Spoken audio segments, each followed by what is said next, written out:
and water. So the formation of water of H2O is 286 minus 286.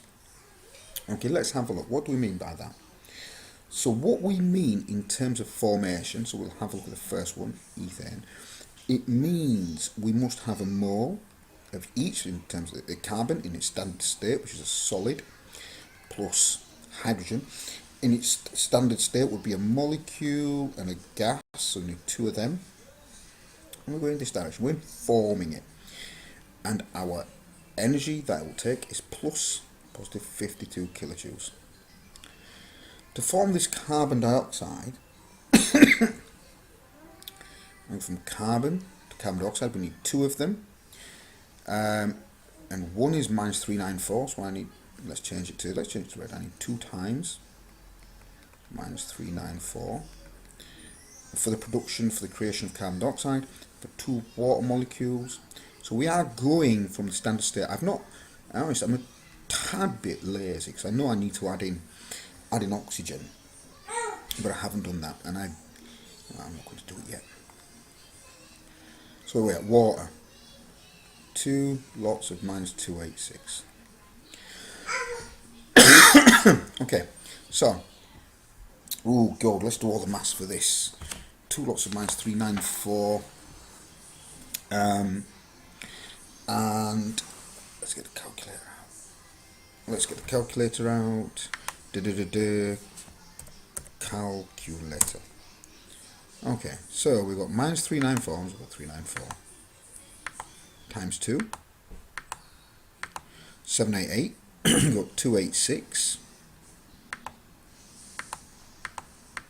times 2, 572. So we've got 572, that's 788. 572 add 788. 1,360, and it's a minus. 1,360 minus, and that's the number of kilojoules. Okay, so we now, and I'm still on red, we're trying to work out the energy change this direction, and we're moving in this direction. For all those doing A-level maths, you'll notice that this is a line of almost a vector, but I'm going against my arrow, so I'm actually increasing. So this is not going to be plus 50, it's going to be minus 52. So I'm actually going to add on another 52 to that, which can be minus 1,412 kilojoules per mole, and that is the enthalpy change. I hope that makes sense. Alright, striking. This is question 1A from, I think, 2010 paper unit 1. And if we look at this question, we're looking at the extraction of tungsten from tungsten oxide.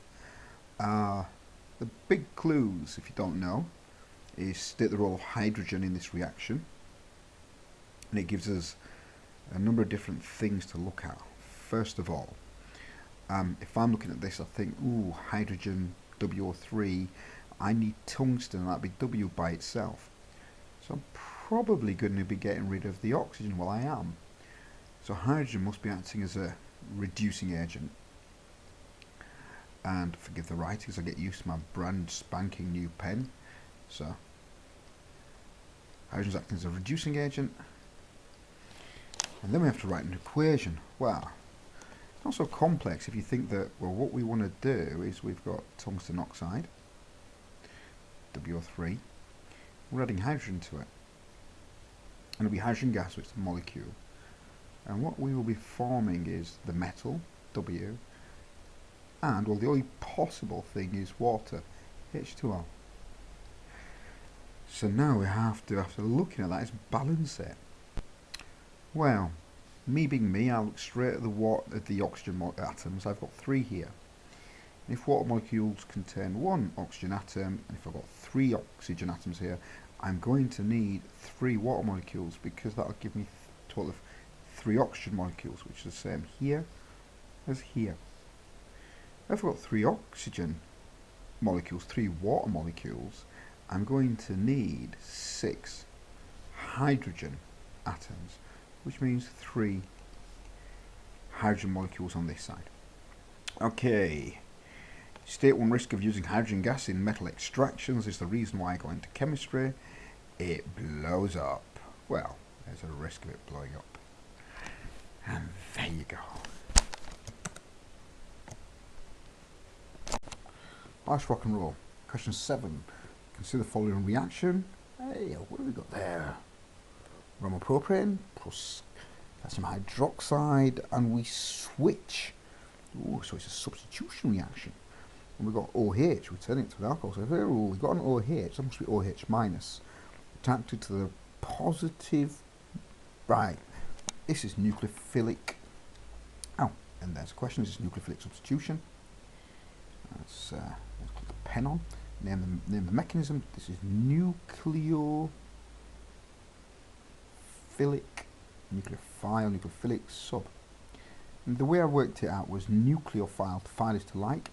Nucleo, the nucleus is positive. So something attracted to the positive will be something that's negative. The OH must have been at some point in this at OH minus. So the minus is attracted to the positive, so this is a nucleophile. It likes positive charges. It's a nucleophile substitution because we are switching a Br for an OH. So let's have a look. The mechanism. Well, let's keep the diagram like that. CH3, C, hydrogen there, CH3. And while I'm drawing this, the thing to think about is the bromine species here is electron negative, quite highly electron negative, as in it's pulling the electrons towards itself. So you've got a slight positive delta, positive charge there. Okay. Now, what we have is the hydroxide ion, OH minus. And now, oxygen, when it's attached to many things, is a lone pair. So we've got a negative charge, we've got a lone pair. Now, this lone pair is going to move. This lone pair is going to, we've got to draw an arrow moving to just outside a carbon atom. And all of a sudden now, and if you think about it very quickly, we've got 1, 2, 3, well, 1, 2, 3, 4, 5 bonds. Can't have it. And what's going to happen is the electrons, and I'm very careful, I'm drawing the arrow from the bond to the bromine. These electrons go to the bromine. I kind of have it in my head that bromine's highly electronegative. It's going to take both the electrons, and I've got to end up with a negative charge. And what this will form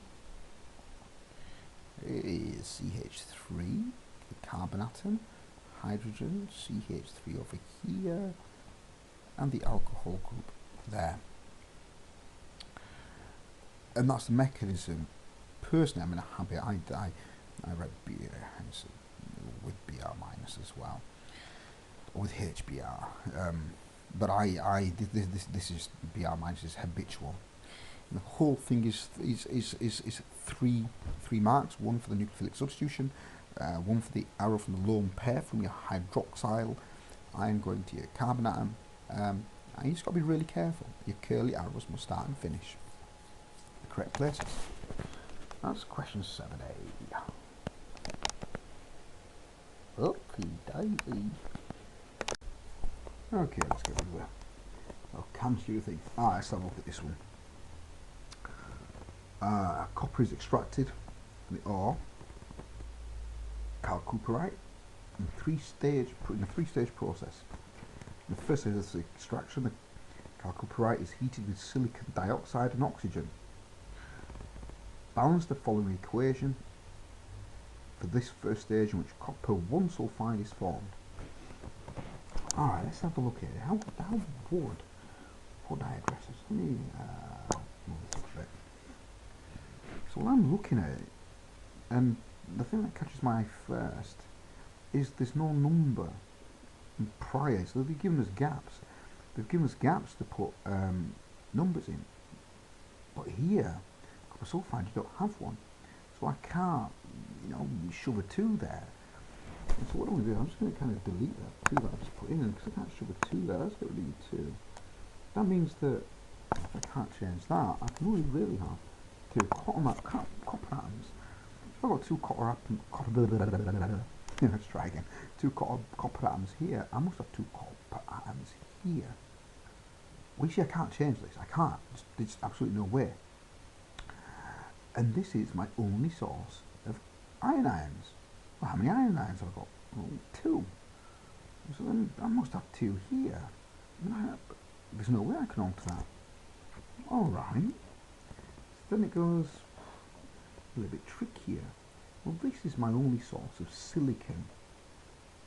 There's no silicon here, there's no silicon here, so this is silicon. I must have two atoms of silicon. If that's the case, this must be two there. Alright. Well, now we're having a look at it and we think, okay, let's have a nosy. Let's have a nosy at what's going on here. Sulfur dioxide. So I can't count my oxygens yet because I don't know how many oxygens are on either side. I don't know how many atoms I've got there or how many atoms I've got there. That is in the sulfur. And I come across here, well, do I know how many sulfurs I've got? Well, yeah, this is the only source of sulfurs for my reactants, and I've got, well, two in the species and two molecules of that, so I must have four in total, four sulfur dioxides. Hold on, that doesn't look right because I've forgotten. Oopsie daisy, I've forgotten, haven't I? Yeah, I'm tinkering away. I haven't noticed what we're actually making. Copper sulfide. Let's just delete that for a moment. So there you go, making a mistake. I've got sulfur here. This is 4, it's 3.